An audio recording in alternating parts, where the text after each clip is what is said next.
Sri Sai Satcharita, Chapter 29. This chapter is about stories of Madrasi Bhajani Mela, Tendulkar's father and son, Dr. Captain Hate, and Vaman Narvekar. This chapter described other interesting and wonderful stories of Sai Baba. The first one, Madrasi Bhajana Mela. It was in the year 1916 that a Madrasi Bhajana Mela, that is party of the Ramdasi Panth, started on a pilgrimage to the holy city of Banaras. The party consisted of a man, his wife, daughter, and sister-in-law. Unfortunately, their names are not mentioned. On their way, the party heard that there lived at Shirdi in Kopargaon Taluka, Ahmednagar district, a great sage named Sai Baba, who was calm and composed, and who was very liberal, and who distributed money every day to his bhaktas and to skillful persons who went and showed their skill there. A lot of money in the form of dakshina was collected daily by Sai Baba, and out of this amount he gave daily 1 rupee to a 3-year-old girl, Ammani, the daughter of a Bhakt Kondaji, and rupees 2 to 5 to some, rupees 6 to Jamali, the mother of Ammani, and rupees 10 to 20 and even rupees 50 to other bhaktas, as he pleased. On hearing all this, the party came to Shirdi and stayed there. The Mela did very good bhajan and sang very good songs, but inwardly they craved for money. 3 of the party were full of avarice, but the chief lady or mistress was of very different nature. She had a regard and love for the Baba. Once it so happened that when the noonday arti was going on, Baba was much pleased with her faith and devotion, and was pleased to give her darshan of her Ishtam, that is the beloved deity. To her, Baba appeared as Sitanath, Rama, while to all the others the usual Sainath. On seeing her beloved deity, she was very much moved.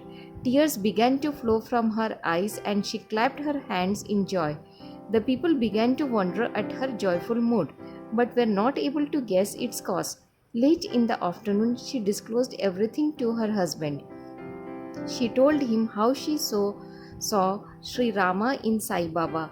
He thought that she was very simple and devout, and her seeing Rama might be a hallucination of her mind. He pooh-poohed her, saying that it was not possible that she alone should see Rama while they all saw Sai Baba. She did not resent his remark, as she was fortunate enough to get Rama Darshana now and then. The next topic, wonderful vision. Things were going on like this when the husband got a wonderful vision in his dream one night as follows. He was in a big city. The police there had arrested him, tied his hands with a rope, and put up in a cage, that is lockup. As the police were tightening the grip, he saw Sai Baba standing quite outside near the cage. On seeing Baba so near, he said in a plaintive tone, "Hearing your fame, I came to your feet, and why should a calamity befall me when you are standing here in person?" Baba said, "You must suffer the consequences of your action." He said, "I have not done anything in this life which would bring such a misfortune on me." Baba said, "If not in this life, you must have committed some sin in your past life." He replied, "I did not know anything of my past life, but assuming that I did commit some sin, then why should it not be burnt and destroyed in your presence as dry grass before fire?" Then Baba said, "Have you got such faith?" He said, "Yes." Baba then asked him to close his eyes. No sooner did he shut them than he heard a thumping sound of something falling down, and opening his eyes, he saw that he was free and the police had fallen down bleeding. Being much frightened, he began to look at Baba, who said, "Now you are well caught. Officers will now come and arrest you." Then he begged, "There is no other savior except you. Save me anyhow." Then Baba again asked to him to close his eyes. He did so, and when he opened them, he saw that he was free out of the cage and that Baba was by his side. He then fell at Baba's feet. Baba then asked him, "Is there any difference between this namaskar and your previous one? Think well and reply." He said, "There is a lot of difference. My former namaskaras were offered with the object of getting money from you, but the present namaskar is one offered to you as God. Besides, formerly, I thought resentfully that you being a Mohammedan were spoiling us the Hindus. Baba, do you not believe in your mind in Mohammedan gods? He said no. Then Baba said, have you not got a panja, that is emblem of hand, in your house? And do you not worship the same in Tabut by name Kadbibi, whom you propitiate and appease on marriage occasion and other festivals? Is it not so? He admitted all this. Then Baba said, what more do you want? Then a desire arose in his mind to get the darshan of his Guru Ramadas. When Baba asked him to turn back and see, and when he turned, lo, Ramadas was in front of him. No sooner did he begin to fall at his feet, Ramadas vanished. Then he inquisitively asked Baba, you look old. Do you know your age? Baba, what? Do you say I am old? Just run a race with me and see. On saying this, Baba began to run and he too followed. Baba disappeared in the dust raised by his footsteps while running, and the man was awakened. After awakening, he began to think seriously about the dream vision. His mental attitude was completely changed and he realized the greatness of Baba. After this, his grabbing and doubting tendencies disappeared and true devotion to Baba's feet sprang in his mind. The vision was a mere dream, but the questions and answers therein were most significant and interesting. Next morning, when all the persons assembled in the masjid for the aarti, Baba gave him as prasad 2 rupees worth sweetmeats and also 2 rupees from his pocket and blessed him. He made him stay there for a few more days and gave him his blessings, saying, Allah, God will give you plenty and He will do you all good. He did not get more money there, but he got far better things, viz. Baba's blessings, which stood him in good stead all along. The party got plenty of money afterwards, and their pilgrimage was successful, as they had not to suffer any trouble or inconvenience during their journey. They all returned home safe and sound, thinking of Baba's words and blessings and the anand they experienced by his grace.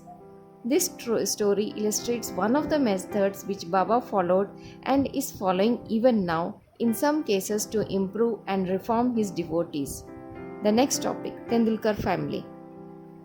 There lived in Bandra, a suburb of Bombay, a Tendulkar family, all the members of which were devoted to Baba. Mrs. Savitribai Tendulkar has published a Marathi book named Sri Sainath Bhajanmala, containing 800 abhangas and padas describing the leelas of Baba. It is a book worth reading by those who are interested in Baba. The son Babu Tendulkar was studying hard day and night and wanted to appear for the medical examination. He consulted some astrologers. Examining his horoscope, they told him that the stars were not favorable that year and that he should appear for the examination next year, when he would be certainly successful. This cast a gloom over him and made him restless. A few days afterwards, his mother went to Shirdi and saw Baba. Amongst other things, she mentioned the gloomy and morose condition of her son, who was to appear for the examination in a few days. Hearing this, Baba said to her, "Tell your son to believe in me, to throw aside horoscopes and predictions of astrologers and palmists and go on with his studies. Let him appear for the examinations with a calm mind. He is sure to pass this year. Ask him to trust in me and not to get disappointed." The mother returned home and communicated Baba's message to her son. Then he studied hard and in due course appeared for the examination. In the written papers he did well, but being overwhelmed by doubts, he thought that he would not secure sufficient marks for passing, so he did not care to appear for the oral examination. But the examiner was after him. He sent word through a fellow student stating that he had passed in the written examination and that he should appear for the oral. The son, being thus encouraged, appeared for the oral examination and was successful in both. Thus he got through the examination that year successfully by Baba's grace, though the stars were against him. It is to be noted here that doubts and difficulties surround us just to move us and confirm our faith. We are tested. As the father of this boy, Raghunath Rao was serving in some foreign mercantile firm in Bombay. As he grew old, he was not able to attend to his work properly, and so he had to take leave and rest. As he did not improve during the period of leave, a further extension of leave or retirement from service was inevitable. The chief manager of the firm decided to retire him on pension as he was an old and a reliable servant. The question regarding the amount of pension to be given was under consideration. He was getting rupees 150 per month, and his pension, that is half the amount, was rupees 75, would not be enough to meet the expenses of the family. So they were all anxious about this matter. 15 days before the final settlement, Baba appeared to Mrs. Tendulkar in her dream and said, "I wish that rupees 100 should be paid as pension. Will this satisfy you?" She replied, "Baba, why ask me this? We fully trust in you." Though Baba said rupees 100, still he was given 10 rupees more, that is rupees 110, as a special case. Such wonderful love and care did Baba exhibit for his bhaktas. The next topic, Captain Hate. Captain Hate was staying in Bikaner, was a great devotee of Baba. Once Baba appeared to him in his dream and said, "Did you forget me?" Hate then immediately held Baba's feet and replied, "If a child forgets his mother, how could it be saved?" Then Hate went into the garden and took out fresh wal papdi vegetables, and arranging siddha, that is ghee, wheat flour and dal, etc., and dakshina, was about to offer all this to Baba when he was awakened and came to know that the whole thing was a dream.